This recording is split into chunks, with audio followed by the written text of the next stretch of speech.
बोलो कृष्णचंद्र भगवान की जय। धर्मराज युधिष्ठिर बोले, हे भगवान, आपको कोटि बार प्रणाम है। आपसे निवेदन करता हूँ, आप कृपा करके चैत्र माह के शुक्ल पक्ष की एकादशी का वर्णन कीजिए। श्री कृष्ण भगवान बोले कि हे राजन, आप एक पुरानी कथा सुनिए जिसको राजा दलीप से वशिष्ठ जी ने कहा था। राजा दलीप ने पूछा कि गुरुदेव, चैत्र माह के शुक्ल पक्ष की एकादशी का क्या नाम है, इसमें किस देवता की पूजा होती है तथा इसकी विधि क्या है, सो कहिए। महर्षि वशिष्ठ जी बोले, हे राजन, चैत्र माह के शुक्ल पक्ष की एकादशी का नाम कामदा है। यह पापों को नष्ट कर देती है और पुत्र की प्राप्ति होती है। इसके व्रत से कुयोनि छूट जाती है और अंत में सर्वज्ञ की प्राप्ति होती है। अब मैं इसका महात्म्य कहता हूँ, ध्यान पूर्वक सुनो। प्राचीन काल में एक भोगीपुर नामक नगर में पुंडरीक नामक एक राजा राज्य करता था। वहाँ अनेकों अप्सरा, गंधर्व, किन्नर आदि वास करते थे। उसी जगह ललिता और ललित नामक के दो स्त्री पुरुष अत्यंत वैभवशाली घर में निवास करते हुए विहार किया करते थे। एक समय राजा पुंडरीक गंधर्वों सहित एक सभा में क्रीड़ा कर रहे थे। उस जगह ललित गंधर्व भी उनके साथ गाना गा रहा था और उसकी प्रियतमा ललिता उस जगह नहीं थी। इससे वह उसको याद करने के कारण अशुद्ध गाना गाने लगा। नागराज कर्कोटक ने राजा पुंडरीक से इसकी चुगली खा दी। इस पर राजा पुंडरीक ने ललित को साफ दे दिया कि अरे दुष्ट, तू मेरे सामने गाता हुआ भी अपनी स्त्री का स्मरण कर रहा है। इससे तू कच्चे मांस और मनुष्यों को खाने वाले राक्षस होगा। राजा पुंडरीक के श्राप से वह ललित गंधर्व उसी समय एक विकराल राक्षस हो गया। उसका 8 योजन का शरीर हो गया। राक्षस हो जाने पर उसको महान दुख मिलने लगा और अपने कर्म का फल भोगने लगा। जब ललिता को अपने प्रियतम ललित का ऐसा हाल मालूम हुआ तो वह बहुत दुखी हुई। वह सदैव अपने पति के उद्धार के लिए सोचने लगी कि मैं कहाँ जाऊं और क्या करूं। एक दिन वह घूमते घूमते विंध्याचल पर्वत चली गई।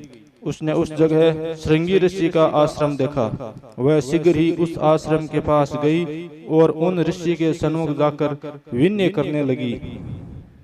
उसे देखकर श्रृंगी ऋषि बोले, हे सुभगे, तुम कौन हो और यहाँ किस लिए आई हो? ललिता बोली, हे मुनि, मैं वीर धनवा नामक गंधर्व की कन्या ललिता हूँ। मेरा पति राजा पुंडरीक के हिसाब से एक भयानक राक्षस हो गया। आप उसके राक्षस योनि से छूटने का कोई श्रेष्ठ उपाय बतलाइए। तब श्रृंगी ऋषि बोले, अरे गंधर्व कन्या ललिता, अब चैत्र माह के शुक्ल पक्ष की एकादशी आने वाली है। इसका नाम कामदा एकादशी है। उसका व्रत करने से मनुष्य के समस्त कार्य शीघ्र ही सिद्ध हो जाते हैं। यदि तू उसके व्रत के पुण्य को अपने पति को दे देती है तो यह शीघ्र ही राक्षस योनि से छूट जाएगा। मुनि के वचनों को सुनकर ललिता ने आनंद पूर्वक उसका व्रत किया और द्वादशी के दिन ब्राह्मणों के सामने अपने व्रत का फल अपने पति को देने लगी और भगवान से इस तरह प्रार्थना करने लगी, हे प्रभु, मैंने जो व्रत किया है उसके पुण्य से वह राक्षस योनि से शीघ्र ही छूट जाए। एकादशी का फल देते ही उसका पति राक्षस की योनि से छूट गया और अपने पुराने स्वरूप को प्राप्त हुआ। वह पहले की भांति ललिता के साथ विहार करने लगा। कामदा एकादशी के प्रभाव से ये पहले की भांति अब अधिक सुंदर हो गए और पुष्पक विमान पर बैठकर स्वर्ग लोक को चले गए। हे राजन, इस व्रत को विधि पूर्वक करने से सब पाप नष्ट हो जाते हैं। इसके व्रत से मनुष्य ब्रह्म हत्या इत्यादि के पाप और राक्षस आदि की योनि से छूट जाते हैं। इसकी कथा व महात्म्य के श्रवण व पठन से वाजपेयी यज्ञ का फल प्राप्त होता है। बोलो कृष्णचंद्र भगवान की जय। श्री कृष्ण गोविंद हरे मुरारे, हे नाथ नारायण वसुदेवा।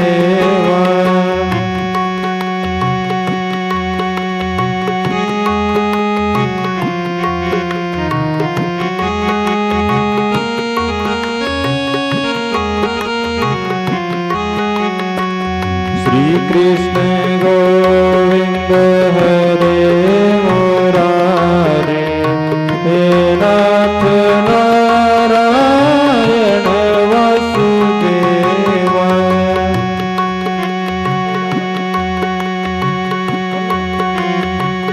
श्री कृष्ण गोविंद हरे मुरारी, हे नाथ नारायण वासुदेवा।